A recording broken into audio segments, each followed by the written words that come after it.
Yo supongo, Manu, que venir a la Luna aquí a Barcelona debe ser lo menos arriesgado que has hecho últimamente, a pesar del puente aéreo, ¿no? Eso crees tú.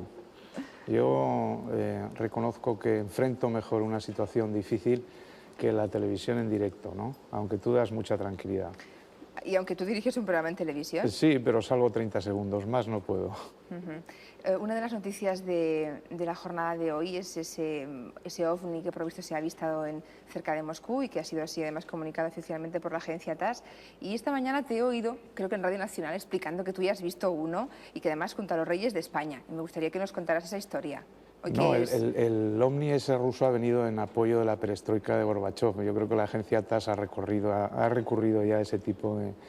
Sí, volábamos hacia China, hacia Pekín, en un viaje que hicieron hace unos años los reyes, y recuerdo que fue en la frontera de Pakistán, era ya, debían ser, pues no sé, las 2 o 3 de la mañana, y entonces pues alguien gritó desde arriba, medio somnoliento, oye, ¿qué son esas luces que se ven por ahí?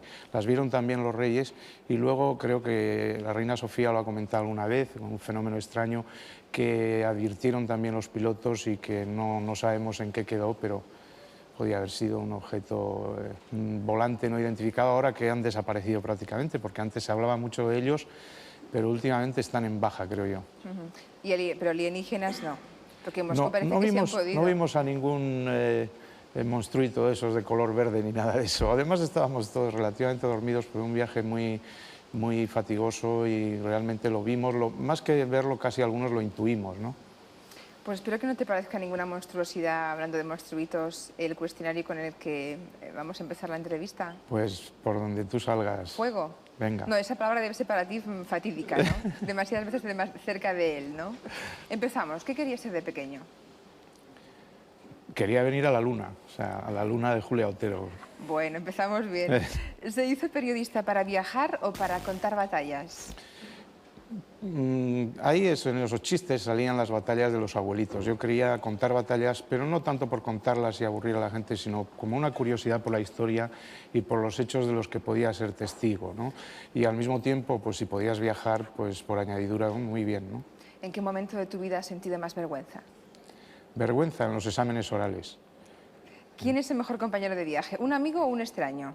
Creo que con los dos se termina mal. Soy absolutamente partidario de viajar solo. Creo que se perciben mejor las cosas y con un amigo, con un extraño, normalmente se termina mal. Los viajes crean tensiones horribles. ¿A qué tienes miedo, Manu? No te lo vas a creer, pero a los ascensores. ¿A los ascensores? Sí. ¿Por qué causa serías capaz de mentir en tu profesión? No lo sé, no me ha ocurrido nunca, pero es probable que quizá para salvar la vida, ¿no? ¿El refrán favorito?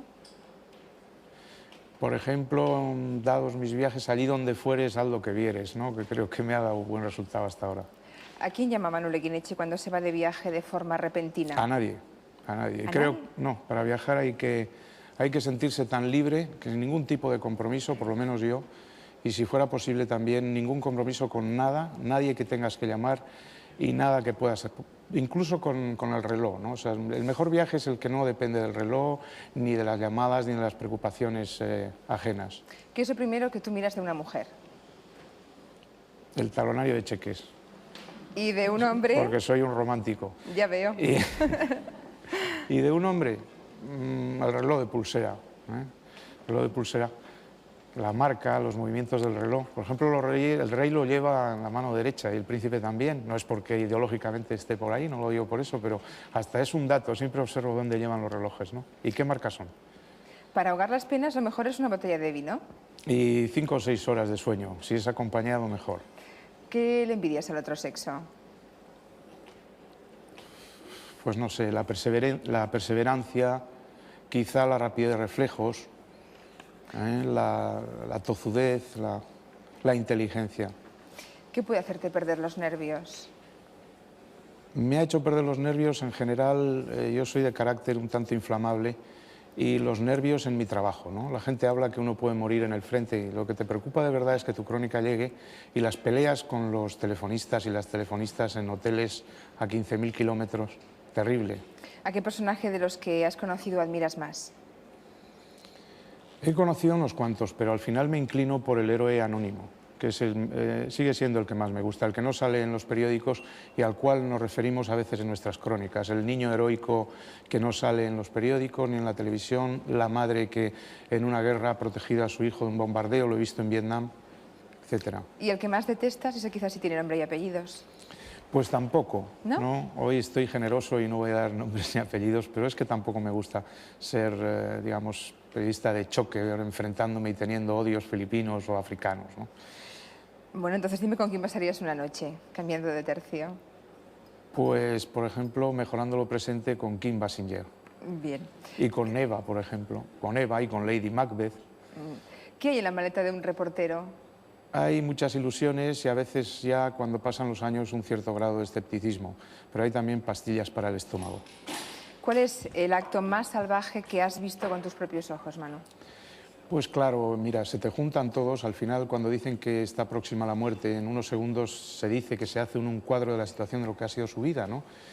Y tengo momentos muy de determinadas guerras, bombardeos, son tan feroces, asesinatos, pirámides de muertos en Vietnam, cuando me ocurrió una cosa muy increíble y es que al principio los primeros muertos te asustan y a veces pues te preocupan y luego ya el resto son casi subproductos de la guerra, ¿no?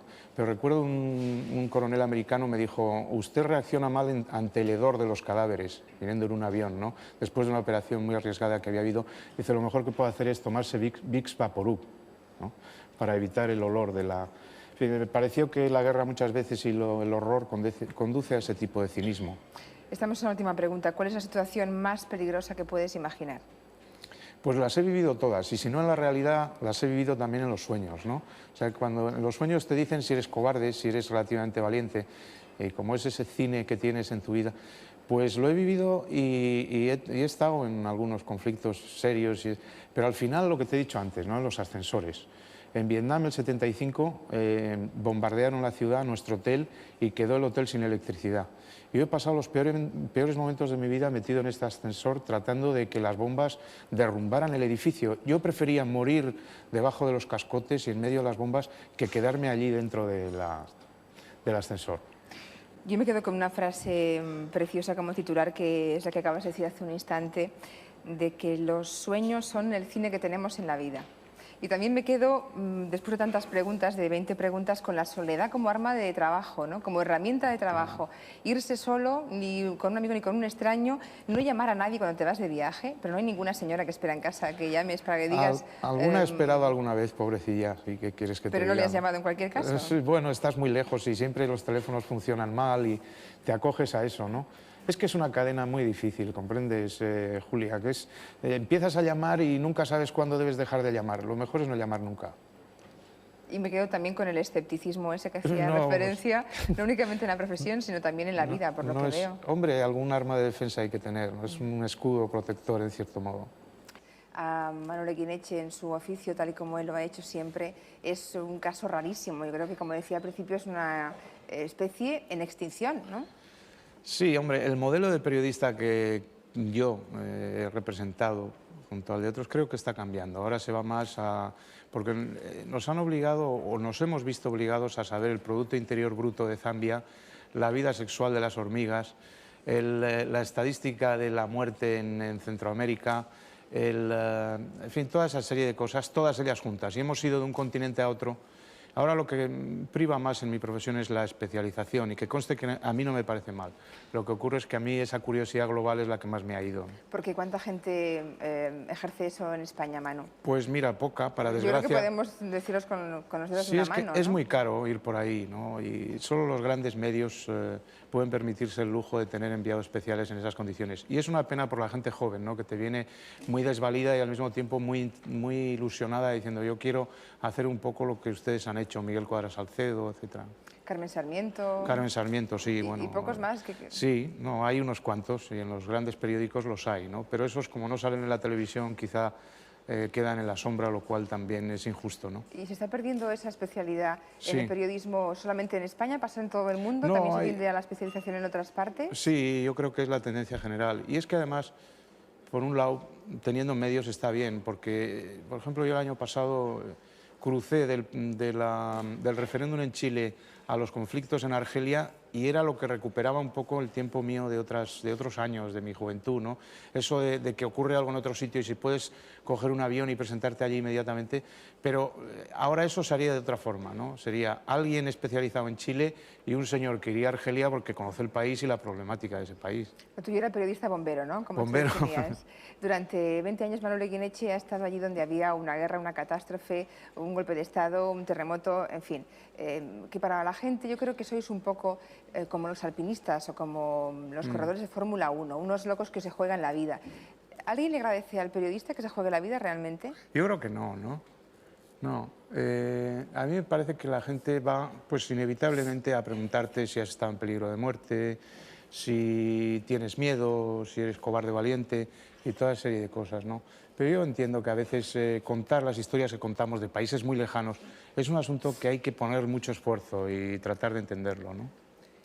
El periodista Manu que va a un frente de guerra lleva algún tipo de credencial a modo de chaleco antibalas. ¿Quién le protege? ¿La embajada, el consulado, los compañeros? ¿Quién? Mira, pues ya has visto recientemente murió un embajador en Líbano, íntimo amigo mío, Perico Aristegui, o sea que ni a los embajadores los protege nadie, ¿no?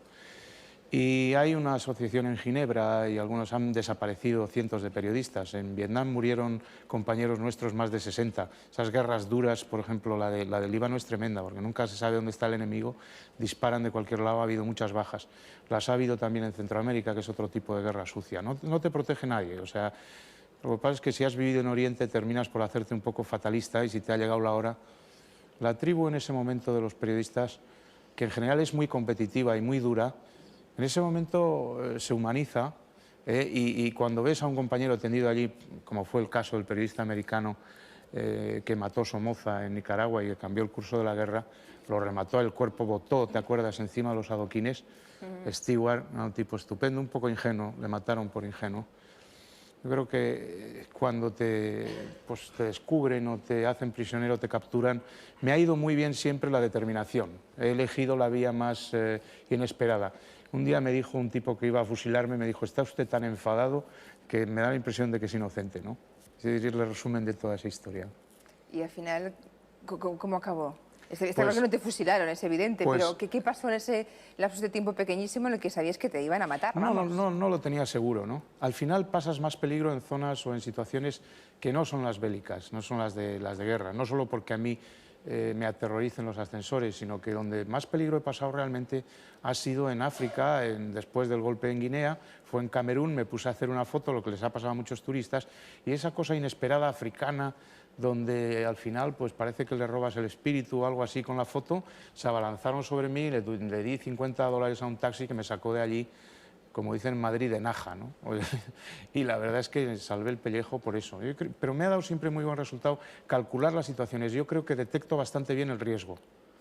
Yo creo que si ahora preguntásemos a los espectadores de la Luna imágenes violentas que ellos recuerdan haber visto en los telediarios, entre todos seguro que sacaríamos un buen puñado. Ayúdame a recordar algunas, Manu. Por ejemplo, la de algunos miembros del gobierno israelí que rompieron los brazos a un palestino, la matanza de la plaza de Tiananmen, por ejemplo, no sé, ¿qué otra más recuerdas así de estos últimos meses? Pues mira, las que haya visto yo, efectivamente, las más duras han sido también en Centroamérica, ¿no?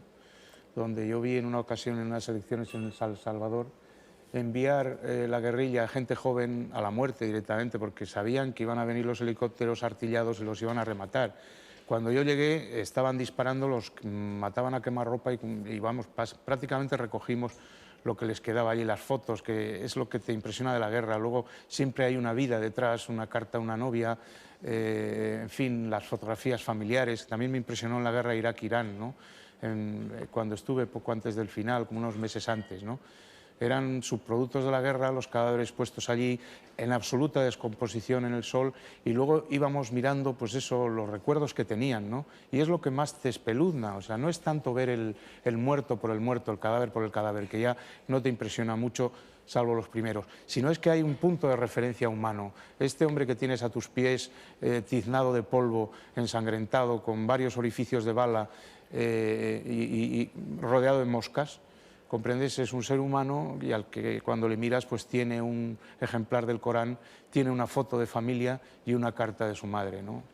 Pero ¿tú crees que cuando vemos esas imágenes a través de televisión, por ejemplo, la gente que las estamos viendo, pensamos en que alguien ha estado allí filmándolas, que detrás de la cámara había Bueno, la otra televisión persona? es muy frío, es un medio muy frío y entonces hace que a veces pues produzca un enorme distanciamiento. Las imágenes neutralizan todo y eso que ha dicho recientemente Caro Baroja tiene razón. Se ven las matanzas de Tiananmen al lado de un anuncio de coches y al final, bueno, parece que es casi una cosa la prolongación de la otra. Pero ahí se entra en un punto de contradicción a veces. Todos creo que consumimos con una cierta voracidad las imágenes violentas, cuanto más sangre, Sí. pues más son vistas y más son esperadas. Y por otra parte hay mucha gente que critica que eso se difunda a través de la televisión. ¿Tú qué opinas? ¿Cuándo hay que pasar la imagen? ¿Cuándo no? ¿Quién decide? Sí, estás hablándome de un problema moral y deontológico casi a veces, Sí, sí. ¿no? Yo creo que según los casos. Por ejemplo, la exhibición del horror contribuyó a que la guerra de Vietnam terminara, ¿no? Es decir, en ese caso fue positiva. Ya. O sea que no siempre se puede medir por el mismo Y hay patrón ocasiones todas que si las... las imágenes son gratuitas y no responden a nada y simplemente pues son el exhibicionismo de la sangre por la sangre, quizá hubiera sido mejor dejarlas en el congelador.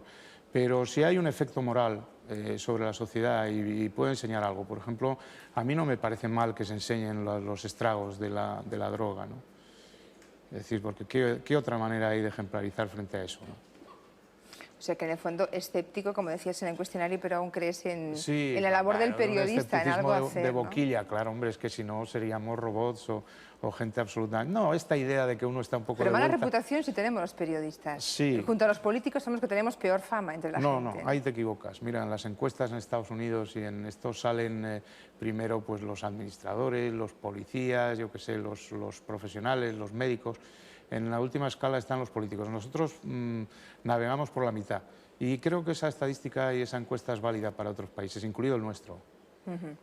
Manuel Eguineche, como decíamos, tiene prácticamente todos los premios importantes del periodismo y el último fue la semana pasada, hace 10 días, fue el premio Reporter por su último libro reportaje acerca de la dictadura conyugal de Filipinas, creo que la llamas tú así, que se llama Filipinas es mi jardín. Sí, que es una frase de Imelda Marcos. De Imelda Marcos. Muerto Marcos, por cierto, al día siguiente de darte a ti el premio, Sí.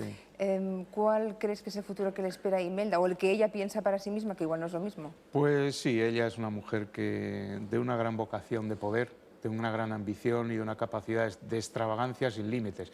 Naturalmente a ella no le parece que eso sea extravagancia, pero yo creo que con la muerte de Marcos ha desaparecido el último obstáculo que ella siempre tuvo para hacer política. Y me puedo equivocar, y seguro que me equivoco, y no quiero hacer un pronóstico porque es imposible en esta profesión.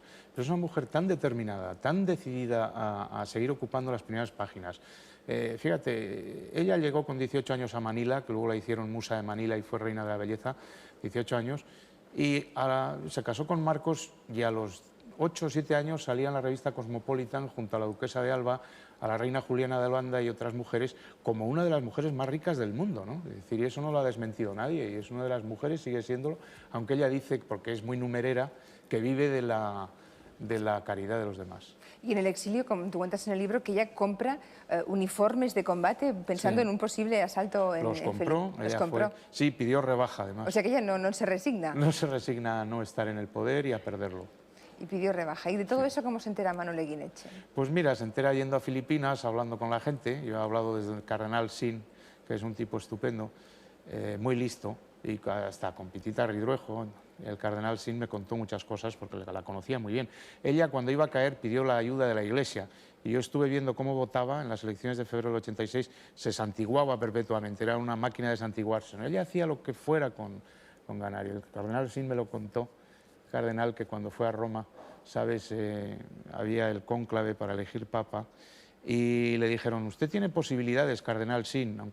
Y dijo, hombre, tengo posibilidades de ser papa si los votos los cuenta López. Y le dijeron, ¿y quién es López? Dice, el que le cuenta los votos a Marcos, que era el que los contaba, porque como sabes, en Filipinas, pues verdaderamente las 3 Gs han imperado siempre, ¿no? Gold, etcétera, que son oro, pistolas y guardaespaldas, traducido al... Claro, al al castellano. castellano. Las tres Gs en castellano no tienen nada Sí, que ver, pero en nada que inglés, ver, claro. sí. Y tuvieron relación con la aristocracia española durante mucho tiempo, ¿no? Los Mucho Marcos. tiempo. ¿Con qué Porque, personajes de mira, españoles? ella sobre todo quería legitimarse, ¿no? Y ella, es decir, al final basculó hacia la aristocracia italiana, que era un poco más flexible que la española para ella, ¿no? Porque yo creo que la aristocracia española, en definitiva, la vio a ella como una mujer que trataba de introducirse en su mundo. Tú ten en cuenta que ella quiere casar a su hija mayor, Aimee, con el príncipe Carlos de Inglaterra. Es decir, es una mujer que no tiene conciencia de sus límites y no tiene ningún sentido del ridículo, ¿no? Entonces tuvo pues, relaciones pues, con los Marc, aquí con la duquesa de Alba, con los Villaverde, y eso es muy conocido, y sus hijas venían aquí a pasar muchas... Pero luego, yo creo, por ejemplo, en el caso de la duquesa de Alba, y lo cuenta Paco Umbral con mucha gracia, la duquesa de Alba, por ejemplo, iba invitada allí a Palacio de Malacañán, y claro, esta mujer es que era imparable, nada podía, todo era la presión del protocolo encima, diciendo, ahora tienes que venir porque te voy a exhibir, ¿no?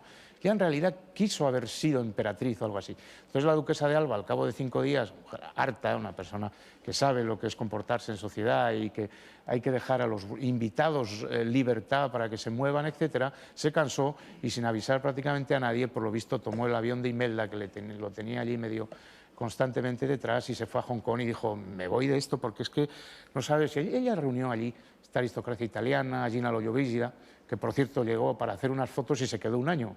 Se enfadó muchísimo con eso Imelda, porque además parece que al final tuvo alguna historia con su marido. ¿Con Marcos? Sí. Gina Lollobrigida. Sí, pero bueno, no hay Cuentas que... en el libro claro. que tenía un amante, Marcos. Hombre, claro. Hombre, no sé, tú lo cuentas en Pero, el libro, hombre, sí, pero sí, lo cuento y claro, no es un descubrimiento mío, porque uno hace calas en los libros que lee y en las...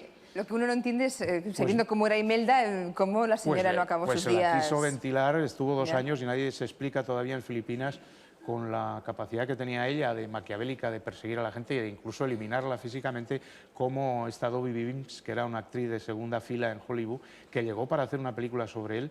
Se conocieron y él se coló muchísimo por ella y estuvieron 2 años que casi el Estado estuvo sin presidente.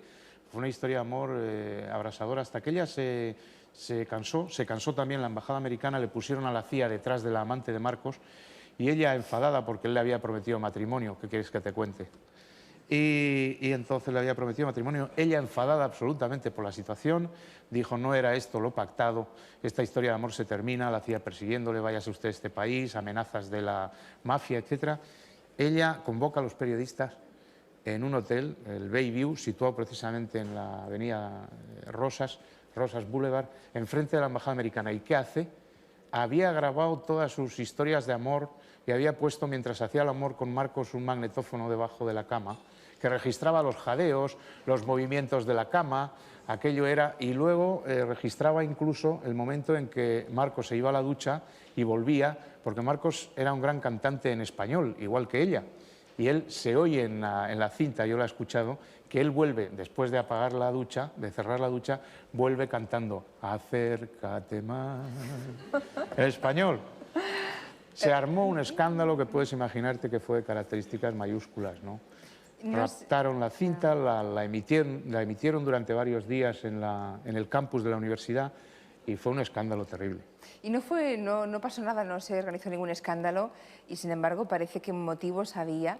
Una vez no se quedó Imelda Marcos en alta mar sola con Kissinger porque le dijo a su marido, tú déjamelo a mí que yo me encargo. ¿Cómo fue esa historia? ¿Y eso dónde has tenido acceso al original del libro? He tenido acceso al original de tu libro, sí, con eso. influencias, he conseguido no lo sabía, ¿por qué? en la copia porque aún no está en el Bueno, en no el te mercado. preocupes, de todos modos lo habré copiado de otro libro, o sea que no puedo... Pero eso sí, fue real, lo ¿no? cuenta, ¿Y qué le hizo a Kissinger, lo cuenta Imelda Bonner Marcos? en uno de sus libros, que es sobre las relaciones de Filipinas con Estados Unidos, ¿no? Entonces, Kissinger no podía soportar a esta mujer. En realidad no la soportaban ni en el Pentágono, porque imagínate en tiempos de Johnson, con lo puritano. Bueno, Johnson era un tejano abierto y un poco mal hablado y tal. Pero es que esta señora llegaba a Washington, a Nueva York, y ponía a la CIA detrás, los policías detrás, hacía volver aviones en los que ella volaba ya de regreso a Filipinas, los hacía aterrizar otra vez en Kennedy o en Washington porque se había olvidado una maleta, unos discos, quería comprar chocolates para los niños. Y entonces cantaba, en resumen, que Kissinger no la tragaba y era el tipo de mujer. Y entonces ella pensó, pues déjamelo a mí, porque de verdad, capacidad de persuasión toda, ¿eh? Y efectivamente se la encerró en el yate con él, no se sabe de qué hablaron o lo que pasó allí, no quiero ser procaz ni ni quiero hacer ningún, hay que respetar a las personas. Y entonces no sé qué, pero ese hombre pareció que encontró su camino de Damasco con respecto a Imelda. Y cuando volvió dijo al embajador, que la odiaba, al embajador americano, y estaban los dos de acuerdo, le dijo: oiga, embajador, ¿cómo puede usted llevarse tan mal con esta mujer tan adorable? Sin con duda. Gaddafi, con Fidel Castro. Ha tenido una cosa que ha roto los esquemas de las primeras damas, ¿no? Pues sin duda debe tener una conversación muy interesante, ¿no? Sí, desde luego que lo tiene. La tiene imparable de amar. Como no duerme, es una mujer que tiene 3 horas de sueño. Entonces, ¿en qué aplica el resto de su tiempo, no? Y ella lo dice, es una insomníaca profesional. El resto del tiempo tiene, imaginar, comprarse miles de zapatos, ropa, ha recorrido todas las grandes tiendas del mundo, tiene las mejores joyas. Como dices tú en un momento del libro, sus caprichos eran semejantes o superiores a los de Nerón y Calígula, ¿no? Casi, casi. Casi, sí. Bueno, estamos a final de la primera parte de la luna. Nos quedamos con ganas de hablar con Manuel Guineche de todo, porque imagínense, pues uno se sienta delante de él y con escucharle, pues tiene suficiente. Ojalá tengan ustedes la misma sensación que yo en este instante. No creo. Espero que sí, espero que sí. Le repito los teléfonos por si quieren hacerle cualquier pregunta a él después en la media luna. El 93 el prefijo de Barcelona y los 2 números, el 300-9303 y el 309-7437. Ahora una pausa, pero muy rapidita, y regresamos rápidamente hasta ahora. Pues nada, aquí seguimos en la luna, son las 18 minutos y estoy más sola que la una, como están ustedes comprobando. Estoy pensando en cantar un aria de Puccini o desde Santurce a Bilbao o algo por el estilo, porque no llega, no viene, y eso que a las 10 en punto tenía que estar aquí, pero las estrellas son las estrellas, y saben ustedes, sus rarezas y demás, y claro, yo no sé si va a venir o... ¡Ah, pues sí!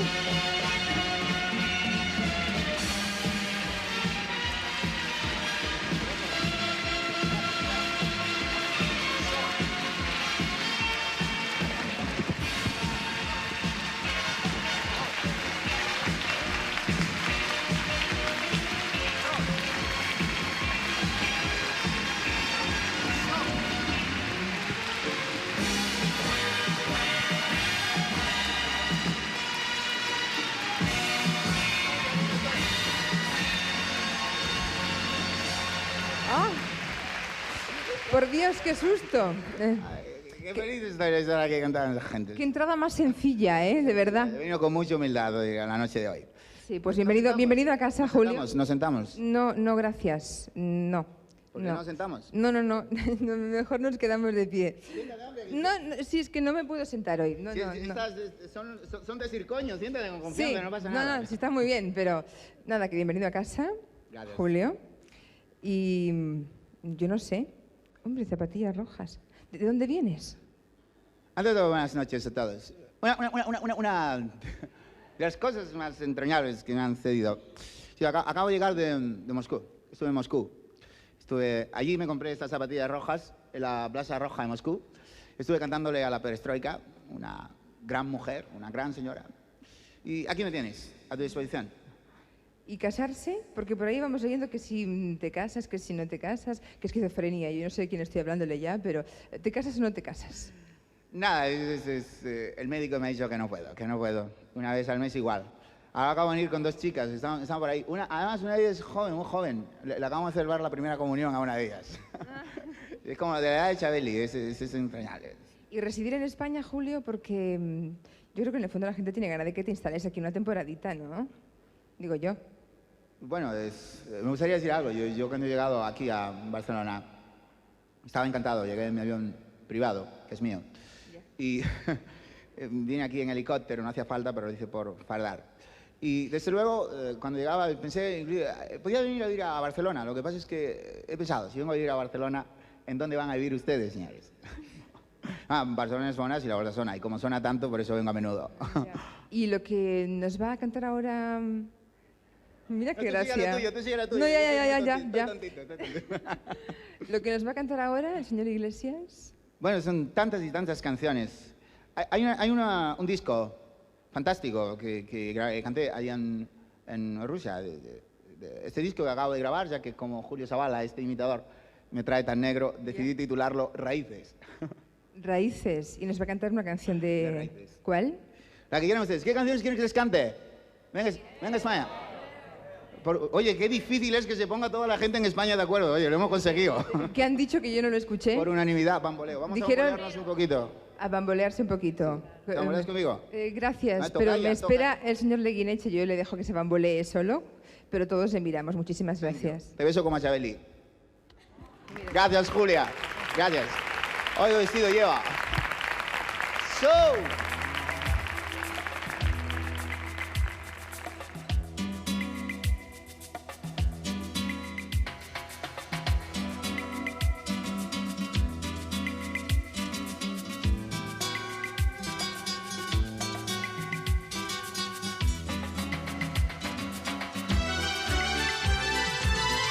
Bamboleo, jaja y bambolea, porque en mi vida yo he aprendido a vivir así. Bamboleo, jaja y bambolea, porque en mi vida yo voy prendido de una gachi.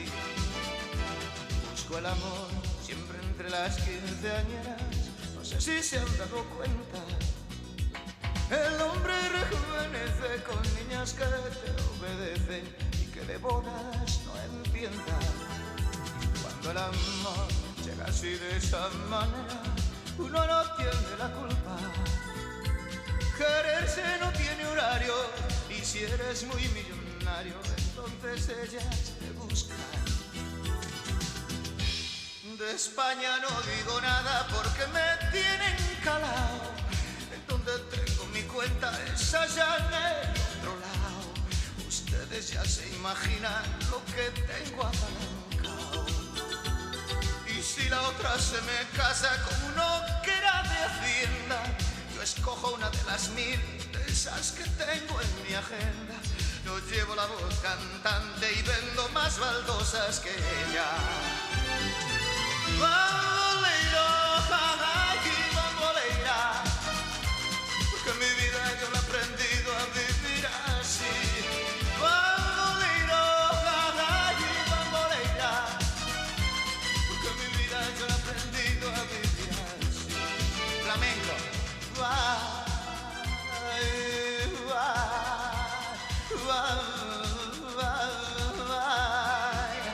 Bamboleo, jaja y bambolea, que en mi vida yo lo he aprendido a vivir así.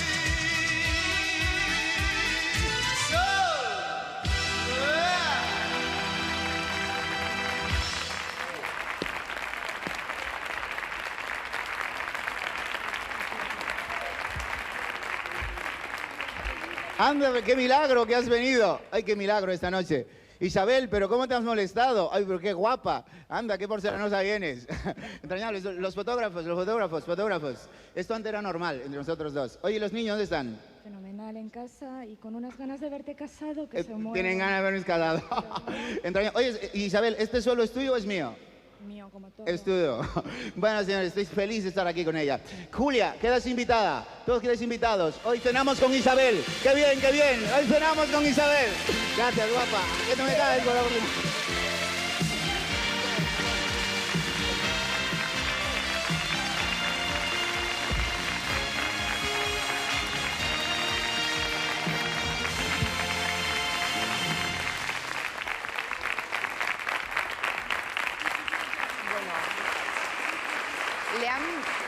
Le han podido ustedes ver caracterizado de Steve Wonder, de Michael Jackson, de Julio Iglesias, y yo creo que bueno es verle la cara a Julio Zavala, que es el artífice de todo eso. ¿Está ya? Sí, ahí está Julio Zavala. Gracias a ti, Julia. Gracias a todos ustedes. Gracias, Cataluña. Estoy igual que Julio, me falta el COVID para daros coba a todos. Perdón, COVID. Gracias a todos ustedes, gracias por este cariño y toda esta receptividad tan bonita con la cual nos han recibido el público de Cataluña. Gracias a ustedes, gracias mil en esta luna maravillosa que hemos estado en la noche de hoy. Gracias. Hasta la vista. Thank you. Oye, Manu, ¿alguna vez has tenido tú que disfrazarte para salir de algún enredo o no? He tenido que no falsificar mi pasaporte, pero sí cambiar mi profesión. ¿Y qué ha sido? Pues mira, cuando el golpe de Indonesia del 86 no dejaban entrar y me hice pasar por un especialista en mariposas indonesias, ¿no? O sea que ¿Y se lo creyeron? Sí, sí, porque conseguí... Es un problema ya para los periodistas pasar a determinados países, ¿no? Entonces, cuando pone periodista, pues normalmente te siguen más y te controlan, porque el corresponsal es, en definitiva, un testigo incómodo allí donde va, ¿no? Cada vez más. Dice Anabel Fernández de Pamplona, te pregunta qué es lo más raro que has comido.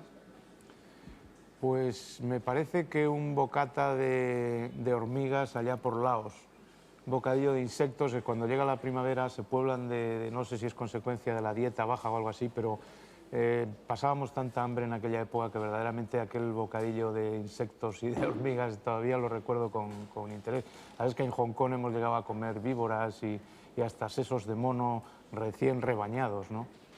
En el cráneo del animal, no sé, que Sí. lo cortan y lo ponen Sí, boca arriba. ahora está prohibido, pero sí, lo cortan y están los sesos bullendo. Esto es una cosa un poco cruel, ¿no?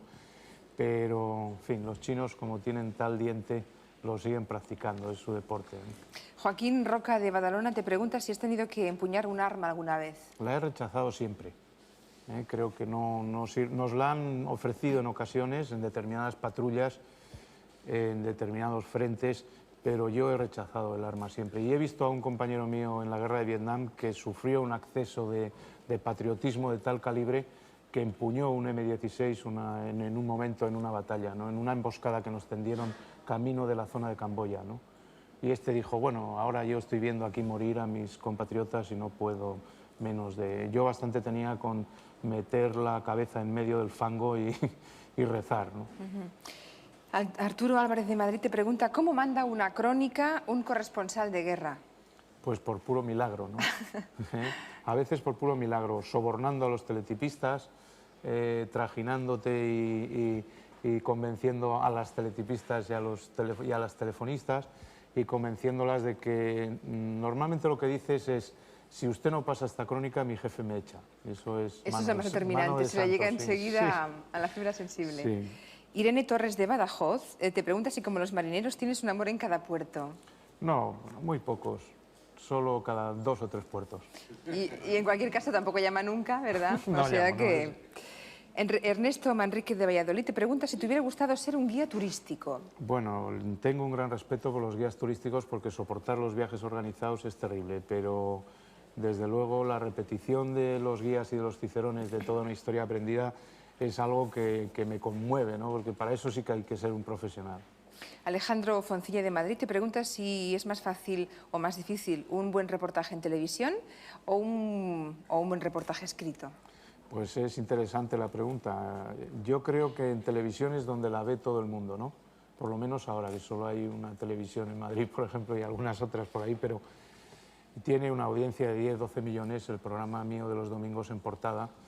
Pero yo reconozco que me quedo un poco con la Galaxia Gutenberg y las viejas crónicas y la tinta del periódico y todo eso. Creo que es más arriesgado hacer un reportaje en televisión, porque es que ahí, si no, mira, nosotros con un poco de oficio, Julia, y buena pluma y un poco de retórica, podemos inventarnos, no de una manera directa, pero un poco lo que no hemos visto, pero nos han contado. Ahora, el fotógrafo de guerra, el hombre de cámara de televisión, que por eso han muerto más que los escritores, ¿no? Y que los de los plumillas que llaman. Es decir, es más arriesgado para la televisión. Hay que estar allí porque ¿cómo obtienes unas imágenes que luego tienes que enseñar? Mientras tanto, nosotros podemos, con un poco de oficio, como te digo, no inventarnos, pero sí recoger una atmósfera. Es como lo del toro, ¿no? Que a veces hay que arrimarse más para conseguir y la imágenes. estadística es evidente. Hay más muertos fotógrafos y cámaras de televisión porque arriesgan más. Hay que reconocerlo. Bueno. Los del plato de la luna esos son los que salen, aquí no, estamos muy tranquilos. Araceli Ortega de Huesca te pregunta si es verdad que diste la vuelta al mundo por una apuesta. Sí, claro. Los vascos siempre damos las vueltas al mundo y hacemos todo por una apuesta. ¿Cuál fue la apuesta que ganaste? La apuesta la perdí. ¿La perdiste? Sí. ¿Qué perdiste? Perdí 120 pesetas, que es lo que me había apostado al salir del Club Reformista de Londres para dar la vuelta al mundo como Phileas Fogg en la novela de Julio Verne, y el mundo desencadenó sus iras contra mí, el azar se me interpuso y definitivamente pues los tifones y las fronteras cada vez más difíciles y más herméticas hicieron que 115 años después de Julio Verne yo no pudiera dar la vuelta al mundo en 80 días, ¿no? Pero así estamos. David Serrano de Madrid te cuestiona si merece la pena dejar esta vida normal para irse a vivir por ahí. Yo creo, al cabo del tiempo, que es muy duro vivir lejos de donde uno ha nacido, ¿no? Hay una época en que todavía eres reciclable y yo he pensado a veces, cuando era joven, irme de corresponsal fijo, pero la historia de contar todos los días lo mismo y decir las mismas noticias, los mismos personajes, me parecía más aburrida y, en definitiva, elegí un camino más estimulante para mí, que es la curiosidad absoluta por todo. Se pierde intensidad, lo que te decía antes, que tampoco puedes estar enterado perfectamente de cómo son los países, pero se gana en testimonio. Yo ahora pienso, como dice siempre Oriana Fallaci, que he sido un privilegiado, ¿no? Ella lo dice con nuestra profesión, de haber vivido prácticamente desde el final de la guerra de Argelia hasta hoy todo lo que he vivido, salvo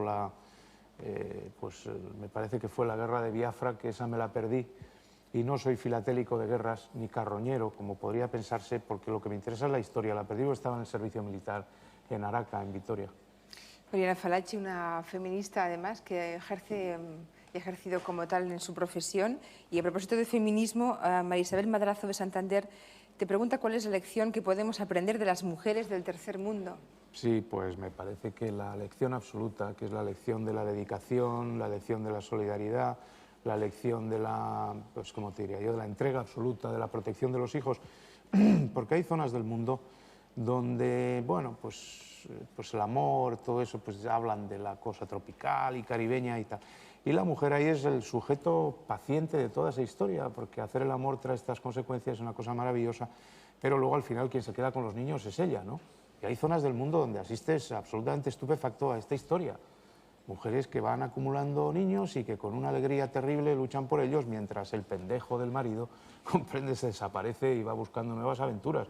Esto a mí me parece de un ejemplo tremendo de dedicación y a los hijos, y se buscan ellas la vida y todo eso, ¿no? Pepita Dalmau de Castelldefels te pregunta si no consideras inhumano el que no dejen enterrar a Marcos en Filipinas. Desde el punto de vista humano tiene razón quien hace esa pregunta, pero si ahí están en juego una serie de consecuencias, como es la seguridad nacional, yo entiendo que haya gente interesada en aprovechar esa coyuntura para desestabilizar el país, ¿no?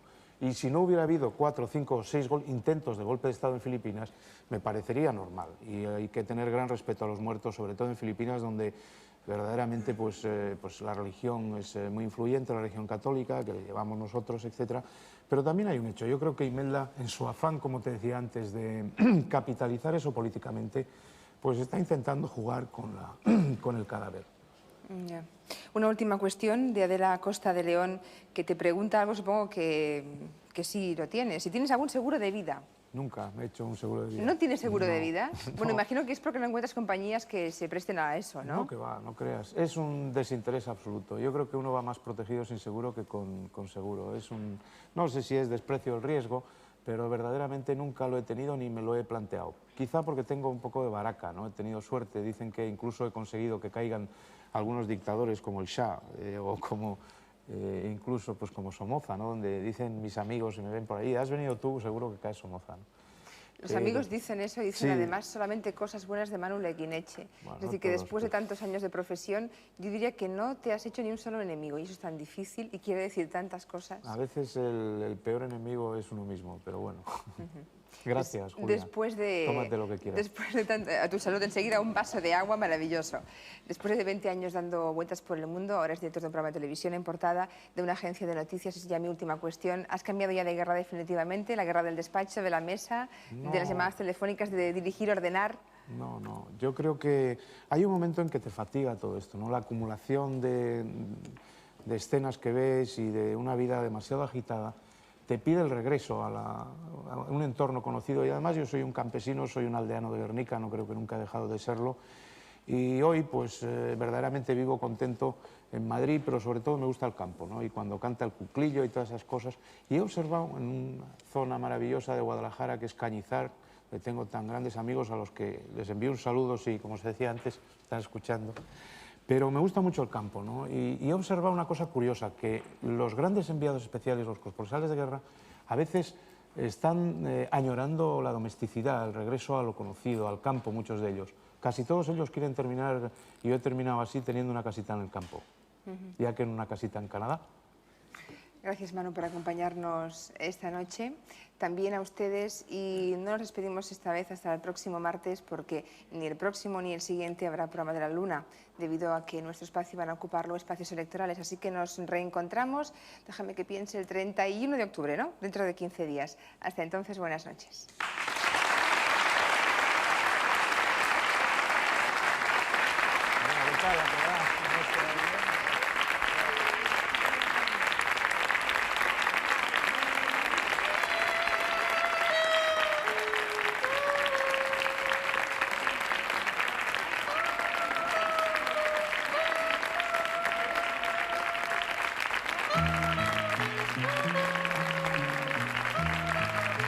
Thank you.